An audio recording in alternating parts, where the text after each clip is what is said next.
डिंपल यादव का बड़ा बयान। कुंभ में सपा के राष्ट्रीय अध्यक्ष अखिलेश यादव के संगम में डुबकी लगाने के बाद हो रही राजनीति को लेकर बोली डिंपल यादव। ऐसा नहीं है कि कुंभ पहली बार हो रहा है, हजारों वर्षों से कुंभ होता चला आ रहा है और आगे भी होता रहेगा। मौजूदा सरकार की जिस तरह से इस पर राजनीति की मंशा दिखाई दे रही है, ये सरासर सही नहीं है। अपनी खामियां और नाकामी को छुपाने के लिए बढ़ा चढ़ाकर किया जा रहा है, यह अच्छी बात है। हमारी संस्कृति का अग्रिम हिस्सा कुंभ है, हजारों साल पहले भी था, आज भी है और आने वाले समय भी रहेगा और हमेशा रहेगा। और जितना भी इसमें पैसे का इस्तेमाल मैं समझती हूँ कि व्यवस्थाओं में जितने भी पैसे लग रहे हैं, ये जो पैसे ये टैक्स के पैसे हैं, तो इसमें राजनीति की बात कहां से आई? क्यों इस तरह के होड़ मची हुई है? जानते हैं कि किस भावना के साथ, किस मनसा के साथ ये सब हो रहा है। महाकुंभ में हुई सरकार की कैबिनेट बैठक को लेकर बोली डिंपल यादव। बहुत बड़े स्तर पर कुंभ या मैनेजमेंट होता है, करोड़ों लोग आते हैं इसमें हिस्सा लेने के लिए, तो नेचुरली इसमें एक नहीं कई मीटिंग बिठानी पड़ती है, क्योंकि पूरी व्यवस्था देखने की जो जिम्मेदारी। मैडम, कुंभ का माहौल चल रहा है। राष्ट्रीय अध्यक्ष अखिलेश यादव ने कहा है कुंभ जैसे स्थान पर, खासतौर से प्रयागराज में राजनीति नहीं होनी चाहिए। आप देख रही हैं कि अखिलेश यादव के डुबकी लगाने के बाद भी राजनीति बहुत गरमाई हुई है। जी, मैं अगर हम देखें तो ये कुंभ ऐसा तो नहीं है कि पहली बार हो रहा है। जाने कितने हजारों वर्ष पहले से कुंभ होता चला आया है और होता चला आएगा आगे भी। तो जिस तरह से मौजूदा सरकार इस पे राजनीति करने की जो पूरी इनकी जो मंशा दिखाई दे रही है, ये सरासर सही बात नहीं है। कहीं ना कहीं अपने खामियों को छुपाने के लिए, क्योंकि अगर आज हम देखें कि जो रोजगार की जो व्यवस्था है और जहाँ सड़कें देखें, चाहे हम मंडी देखें, चाहे हम स्वास्थ्य सुविधाओं को देखें, मेडिकल कॉलेजेस देखें और हमारे CHCs देखें, PS जो हमारे जो प्राइमरी जो हेल्थ सर्विसेज है उनको देखें, तो कहीं ना कहीं पूरी व्यवस्था चरमराई हुई है। हमारे प्राइमरी स्कूल्स की जो व्यवस्था जो होनी चाहिए और जिस तरह से बजट पे लगातार कटौती कर रहे हैं ये लोग, तो कहीं ना कहीं अपनी नाकामियों को छुपाने के लिए इतना इसको बढ़ा चढ़ा के कहा जा रहा है। और ये अच्छी बात है कि हमारी संस्कृति का अग्रिम हिस्सा कुंभ है, पहले भी हजारों साल पहले था, आज भी है और आने वाले समय में भी रहेगा और ये हमेशा रहेगा। और जितना भी इसमें जो पैसों का जो इस्तेमाल हो रहा है, तो मैं समझती हूँ जितने भी इसमें पैसे लग रहे हैं व्यवस्थाओं को देखने के लिए, ये जो पैसे हैं, ये जो टैक्स के पैसे हैं, इससे ये हो रहा है सारा काम।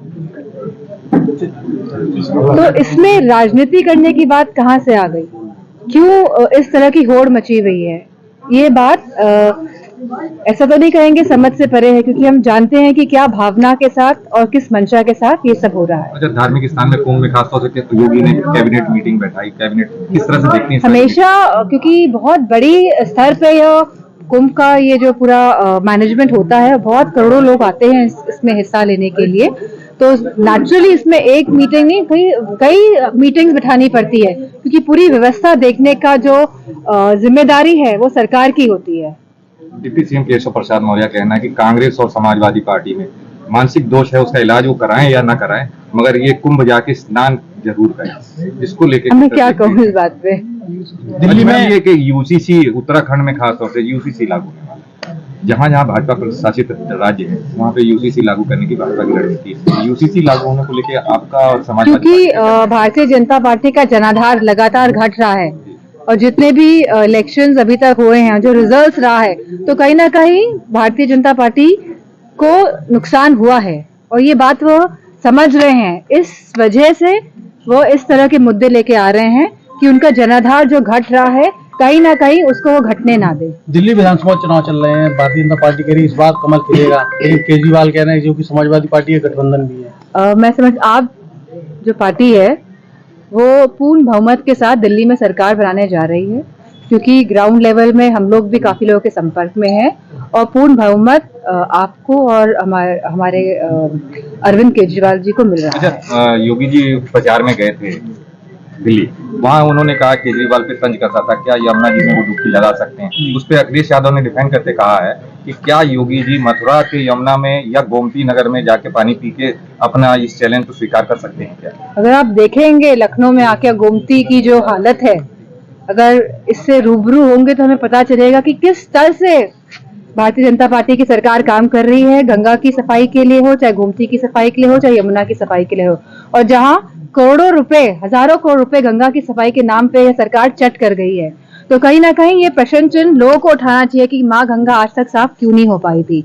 और जितने भी करप्शन इस सरकार में हो रहा है मौजूदा, और हम सब समझ रहे हैं कि किस तरह का करप्शन, पूरे भ्रष्टाचार पूरे उत्तर प्रदेश में हर लेवल पे चल रहा है, और ये जनता भी समझ रही है, ये बात समझ रही है कि करप्शन और भ्रष्टाचार लगातार उत्तर प्रदेश में बढ़ रहा है, और जनता तैयार है इस बार भारतीय जनता पार्टी को हटाने के लिए। एक आखिरी सवाल, अखिलेश यादव जी कुंभ नहा लिए, 11 डुबकी लगाई, उन्होंने बात की, लोग भी सवाल उठा रहे हैं क्या ये किसी तरह का राजनीतिक दबाव था या अपनी स्वेच्छा से कहते हैं या किसी आस्था से?